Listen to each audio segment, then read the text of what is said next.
We're moving in a new direction. That was the line that ended my 20-year career with Briarstone Homes, the largest residential builder in the Phoenix metro area. My name's Russell Kane, and for 2 decades, I was the man making sure every subcontractor on every project, from Avondale to Scottsdale, played by the rules, licensed electricians, certified plumbers, framers who actually followed structural specs, the kind of oversight that keeps houses standing and lawsuits away. But that morning, Jacob Price, our newly minted VP fresh out of some cushy Denver boardroom, sat behind my desk, flashing his overpriced suit and smug grin. He didn't even bother making eye contact when he told me I was being replaced by someone with a more modern vision. Translation: he wanted cheaper, faster, and sloppier. That someone was Troy Banks, a 34-year-old MBA with soft hands, 0 job site experience, and enough buzzwords to drown a meeting: synergy, streamline, efficiency. He didn't know a junction box from a cereal box. By the time I packed up my books, blueprints, and years of trusted contractor contacts into cardboard boxes, I wasn't even angry. I was worried. Because while Jacob and Troy might chase profits, I knew this industry like I knew the back of my calloused hand. And something told me their shortcuts would catch up with them. Fast. I sat in the cab of my pickup, parked just down the street from the Briarstone site we'd been working on for 8 solid months. Suncrest Trails, a development of 12 single-family homes in varying stages of completion. I knew every lot by heart. Lot 7 had the framing up. Lot 4 had just passed plumbing rough in. Lot 10 was ready for electrical inspections. I'd personally vetted every contractor who touched those homes. And now, all of that was out of my hands. Troy Banks was taking over first thing Monday. That kid probably couldn't wire a basic light switch without YouTube. Yet he'd be the one signing off on systems that, if done wrong, could fry a socket or start a fire in someone's nursery. I didn't sleep much that weekend, not because I was bitter about losing my job, but because I couldn't shake the feeling something would go wrong. I'd seen it before. When people like Jacob Price cut corners in construction, the ones who paid the price weren't the XX in corner offices. It was the families moving into houses built on rushed timelines and blind trust. I got my first job with Briarstone straight out of trade school, climbed the ladder from site assistant to regional compliance officer, learning from men who'd swung hammers longer than I'd been alive. My old man was one of them. Eddie Kane, a union electrician who worked jobs from Topsom to Flagstaff. He used to tell me, every wire you approve could be the one that saves, or takes, a life. That stuck with me. It's how I met my wife, Janine. She was a city inspector who flagged an HV violation I'd missed on a winter build back in 2008. We argued about duct placement for 20 minutes before I realized 2 things: she was right, and I wanted to marry her. We tied the knot 8 months later. Our daughter, Samantha, was now 16, sharp as a tack, and already talking about civil engineering school. She grew up walking job sites with me, learning how homes rose from dirt to rooftops. She understood the importance of the work, not just in bricks and beams, but in trust. I tried to reason with Jacob during those last few weeks. I showed him why we required 3 competitive bids, why you can't rely on one contractor for every job, why inspections weren't just red tape. They were risk control. But he didn't want to hear it. His eyes were always somewhere else, calculating margins and timelines like they were more important than safety.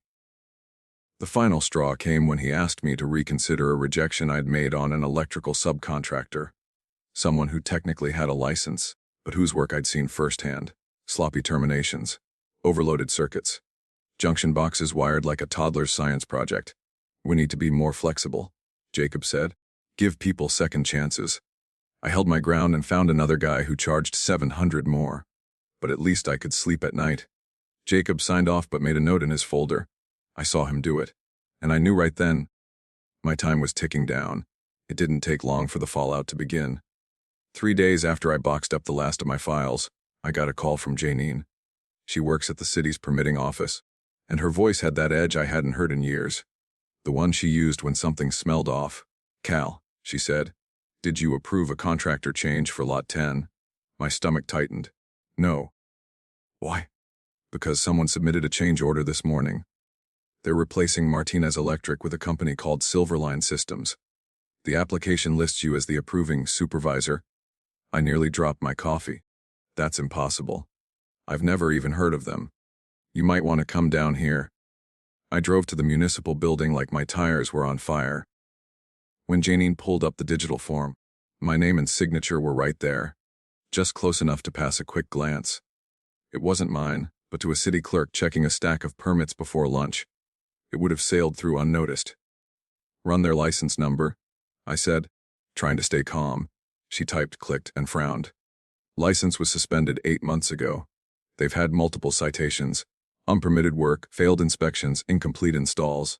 And the owner, Daniel Cray, lost his master electrician certification in 2022. I stood there silent, watching the ceiling fan spin overhead. Someone had forged my name.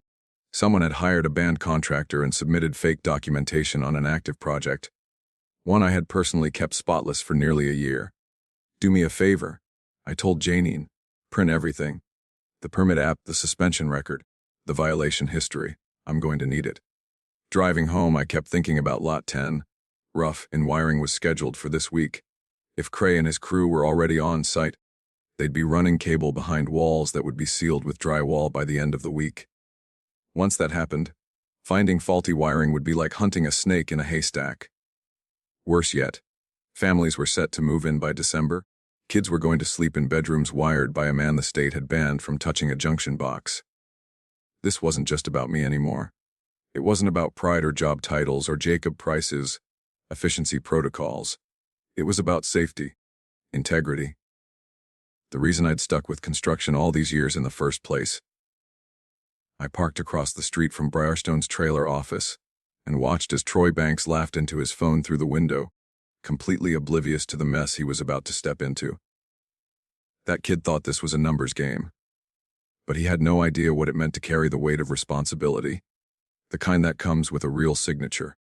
I started the truck and headed straight for the state contractor licensing board. I wasn't about to let this go quietly. The next morning, I walked into the Arizona State Licensing Board with a folder thick enough to snap a paperclip. Inside were forged documents, contractor violations, and copies of my real signature for comparison. I wasn't there as a bitter ex-employee. I was there as someone who knew the rules and refused to let lives be put at risk because some VP wanted to play favorites. I was directed to a compliance officer named Margaret Torres, mid-50s. Sharp eyes, no time for nonsense. The kind of person you want on your side when the stakes are high. She read everything carefully, asked questions with surgical precision, and nodded slowly as I explained the situation. "Let me get this straight," she said. "You were officially replaced 5 days ago, but this approval form is dated 2 days ago, and it bears your name." "That's right," I replied, and I never signed it. Margaret scribbled a few notes, then leaned back in her chair. "I've been doing this job for 27 years, Mr. Lambert, and I can tell you right now, when a company starts hiring unlicensed electricians and forging signatures, it's never an isolated incident." "What happens next?" I asked. She didn't blink. "This triggers a mandatory inspection. If we find any unlicensed work on site, we red tag the property immediately. That means all construction stops until everything is brought back into compliance." "And how long does that usually take?" "Anywhere from a few days to a few months. Depends on how deep the damage goes." I nodded, already thinking about Lot 10, and the other lots that Troy might have touched without proper oversight. Margaret wasn't done. "If this inspection reveals a pattern of violations," she added, "the state will consider hiring a consultant to oversee remediation. Someone who knows the project and can help clean it up." She looked directly at me. "Someone like you." I signed the official complaint against Briarstone Construction, tucked the carbon copy into my folder, and walked out of the building with one goal: make sure no family ever walked into a home built on shortcuts and lies. That evening, back at home, Marissa, my wife and an instructor at the local trade school, was grading electrical engineering papers. She paused to ask how things had gone. They're opening an investigation. Could lead to on-site inspections. Maybe even a consulting role if things get ugly. She smiled, just a little. "You could have let it go." "Yeah," I said, "but I didn't." She went back to her stack of quizzes, but I caught the gleam in her eye. We'd been married 22 years. She knew exactly what it meant when I said I was done being polite. My phone buzzed. A text from Bill Ramos, one of the old project leads. "Heard Troy hired a company called Silverline for Lot 10. You know anything about them?" I typed back, looking into it. Word was already spreading. And something told me Troy Banks was about to learn that in this business, reputation mattered more than RA some A's, and cutting corners always cost more in the end. 2 days after filing the complaint, my phone rang just after sunrise. It was Margaret Torres. "Mr. Lambert, we need you on site at Briarstone Ridge within the hour. Bring all your documentation." I grabbed my folder and drove across town through the quiet morning light. As I pulled up to the development, 3 state vehicles were already parked at separate lots. Inspectors with clipboards and cameras moved from house to house, their faces serious. Margaret met me outside the site trailer. "We've got some serious issues," she said. "Walk with me." Inside the trailer, Troy Banks sat across from 2 compliance officers, looking like a deer in the headlights. His tie was loose, his forehead glistening. Margaret laid out 3 sets of documents on the table, all bearing my forged signature. Each approved Silverline Electric for electrical work on 3 separate lots 7, 10, and 14. "I never signed any of these," I said flatly, "and I've never approved Silverline for anything." The inspectors nodded. "We already pulled their license number," said Rodriguez, the senior inspector. "It was revoked last year. Multiple safety violations, failure to pull permits, incomplete installations. This contractor shouldn't even be near a breaker box." Troy stammered. "They showed me their license." "I have it right here." He reached into a folder and pulled out a blurry photocopy with an altered expiration date, 2021 scratched out and replaced with 2025 in pen. "You've been had?" I said. "That license is fake." Rodriguez gave me a hard hat. "We need you to walk the properties with us." We started with lot 7. What I saw made my stomach turn. Wires were spliced together with masking tape. Junction boxes hung crooked on studs. Entire circuits were mislabeled. It looked like someone had tried to wire a house with a YouTube tutorial and duct tape. Lot 10 was even worse. Exposed wires ran across ceiling joists without conduits. The main panel was installed backward, and the grounding system was non-existent. I'd seen cleaner work in abandoned barns. Lot 14 wasn't finished, but what had been started followed the same reckless pattern. Shortcut after shortcut, all hidden behind upcoming drywall work. Families were supposed to move into these houses within 6 weeks. Not anymore.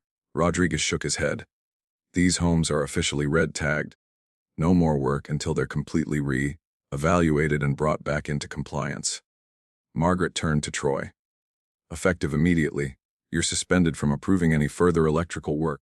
We'll be reviewing your qualifications and your hiring decisions." Troy looked like he was going to cry, but I had no sympathy left. This wasn't about office politics anymore. This was about people's lives. That afternoon, back at the Briarstone office, I could feel the shift in the air. Word of the inspection had already spread. Greg Simmons, the VP who brought Troy in, was locked in his office on the phone, probably scrambling to explain how a cost-cutting innovation had just triggered a 400,000 problem. Meanwhile, the crews at Briarstone Ridge were standing still, waiting for answers. And for the first time in weeks, I felt like those answers were finally coming. The fallout was swift. Less than 48 hours after the inspection, I got a call from Margaret Torres. The state was assembling a formal remediation team to assess the full extent of violations at Briarstone Ridge. She asked if I would serve as a consulting supervisor throughout the process. "The pay is $300 a day plus expenses," she said. "We expect it to run 6 to 8 weeks, depending on what else we find." It was more than I'd earned in 3 months at Briarstone, and far more satisfying work. This time, I wouldn't be fighting to do things the right way. I'd be the one setting the standard. "Tell me when to report," I replied. "Monday morning, 7 a.m. Bring your notes." That weekend, I reviewed every blueprint, every permit application, every contractor log I'd ever compiled on Briarstone Ridge. I highlighted inconsistencies, noted the gaps left after I was replaced, and prepped to walk into the fire. Not to survive it, but to put it out. By the time I arrived on Monday, the mood on site was pure tension. Work had stopped. Contractors milled around with folded arms. State inspectors were in and out of the trailer with laptops and cameras. I was handed a bright orange badge, State Consultant Compliance Oversight. Inside, Troy Banks was gone, his desk cleared, his login revoked. Rumor was he'd been officially terminated the day after the inspection. Once Human Resources uncovered that he'd misrepresented his qualifications on his application. No field experience, no licenses, not even a safety training certificate. He had no business being in construction, let alone managing compliance. Margaret filled me in on the latest findings. We've got 3 homes with major electrical violations, forged documents, suspended contractors, and signs of broader mismanagement across the whole subdivision." Then she paused. "And Greg Simmons, still trying to talk his way out of this," she said. "But the state's position is clear. No more work moves forward unless you're the one signing off." I spent the rest of the week walking the lots, guiding the rework with licensed professionals I personally recommended. We tore open walls, rewired junctions, replaced panels. It was slow, deliberate, honest work, the kind I'd always believed in. That Friday afternoon, back at the Briarstone main office, Greg Simmons emerged from a conference call with his corporate bosses. His face was pale, jaw clenched. He didn't look at me as I walked past him toward the compliance trailer, but I knew he'd gotten the message shortcuts cost more in the long run. By week's end, the red tags were still in place, but so was something better: trust. Crews were starting to understand that doing the job right wasn't optional anymore. The office staff began checking approvals, and the state had made it clear, if Briarstone Ridge wanted to avoid further legal trouble, they'd keep my name on every form going forward. For the first time in months, I didn't feel like I was being tolerated. I felt like I was respected. It was early Thursday morning when the call came. Margaret Torres again, her voice clipped but steady. "Curtis, we need you at the Briarstone Ridge site trailer. Now. Bring your documentation." I grabbed the folder from my desk, already feeling a knot tighten in my chest. If Margaret was calling me in like this, something big had just dropped. When I pulled into the job site, I immediately spotted 3 state vehicles parked across different lots. Inspectors in reflective vests moved quickly, documenting every inch of electrical work in progress. Margaret stood near the trailer, flanked by 2 state officers and a younger man with a clipboard I hadn't seen before. She waved me over. "We need you to verify something." Inside the trailer sat Ben Harper, the contractor I'd personally approved before being replaced, and next to him was someone I never expected to see again: Danny Vance. My stomach sank. Danny shouldn't have been anywhere near a work site, let alone inside a state inspection. His license had been suspended, and he was the reason we'd shut down 3 houses already. Seeing him here again meant one thing: someone had gone behind the state's back. Margaret didn't waste time. "We've uncovered 3 new work orders bearing your name. They approve Valley Wire Services for electrical work on lots 14, 17, and 19. Are these yours?" I looked through the copies. Sure enough, they had my name scrawled across the bottom, but the signature was off. It looked close, but not quite right. The dates were after I'd already been brought back as a state consultant. I shook my head. "No, these are forged." Inspector Graham, a quiet man in his 50s, stepped in. "We've also pulled wire samples from those lots. Wrong gauge for the circuits. No permits pulled. Vance has been working under the radar again." Danny sat silently, eyes darting around the room. I could tell the walls were closing in. "What we're looking at now," Margaret said, "is a pattern of continued fraud, this time while under active investigation. And someone's helping him." I didn't say it out loud, but I already had a suspect in mind: Greg Simmons. It wouldn't be the first time someone in management tried to outmaneuver state oversight by cutting backroom deals with shady contractors. Greg had been quiet since the first investigation, but clearly, he hadn't learned anything, or worse, thought we wouldn't notice. Margaret closed the file. "We're escalating this to the Attorney General's office. Curtis, we'll need a full statement from you about these forgeries and your timeline of events." I nodded, already mentally preparing the report. Outside, I watched inspectors red tag the new lots. Crews halted mid-work. The tension in the air was unmistakable. The system had given them one chance to fix this. Someone chose to blow it, and now the consequences were going to be worse than just ripped drywall and rewiring. They were going to be legal. Back in my truck, I took a long breath. This wasn't over. But this time, we had the proof, the law, and the will to see it through. By the following Monday, the fallout had started to spread. Margaret Torres called me again, this time with an update that changed everything. "Curtis, the Attorney General's office has officially opened a criminal investigation. Forgery, contractor fraud, and endangering public safety. We're building a full case." I didn't need to ask who the primary targets were. Danny Vance was already in deep, but now the net was widening. And based on what I'd just submitted in my statement, signed and time-stamped, Greg Simmons was about to have a very bad week. Trevor Banks had already disappeared from the construction industry's radar. Word was he'd taken a temporary job in insurance, trying to hide from the mess. But reputation travels fast in this business, and everyone knew what he'd let happen. At this point, Trevor was just the face of the blunder, the puppet. The real string puller, Jacob Morrison, was still sitting in his corner office, probably thinking he could distance himself from the chaos he helped create. He couldn't. That Wednesday, the state compliance team requested my presence for an emergency walk through of lots 14, 17, and 1, the ones that bore the latest forged signatures. The inspectors wanted someone who could speak to what should have been done, what was actually done, and what it would take to fix it. I walked each house like it was a crime scene. Lot 14 had exposed wiring so sloppy it looked like it had been done by a teenager watching a DIY video. No proper grounding. No GFCIs installed near water fixtures. I could already picture the lawsuits if someone had moved in and tried to plug in a coffee maker in the kitchen. Lot 17 had breaker panels that weren't even bonded properly. One good storm could have fried the whole system and possibly started a fire. As I checked the connections, I saw half the wire gauges didn't match their designated circuits. Lot 19 was only partially wired, but what I saw told me everything. Mismatched connectors, open splices, and wire bundles twisted together with no caps. Just wrapped in painter's tape. It wasn't just sloppy, it was criminal negligence. The inspectors were furious. Rodriguez, normally a calm man, muttered under his breath, "This isn't cutting corners anymore. This is reckless endangerment." As we reconvened at the site trailer, Margaret looked at me with that steel. In her eyes, focus I'd come to admire. "We're shutting it down. All active work on Briarstone Ridge is on hold, full stop." "What about the rest of the subcontractors?" I asked. "They'll be rescreened, everyone. Starting from the electrical crews all the way to the drywall finishers. If they're clean, they'll stay. If not, they're gone." I nodded. That was the right call. But Margaret wasn't done. "And Curtis," she said, flipping open a folder, "given your history with the site and your role in exposing this, the state wants to offer you a more permanent role." I blinked. "Permanent. Director of Compliance Oversight. You'll supervise every major residential project we monitor across this region. Pay bump. Full benefits. Authority to stop any project that smells like this one."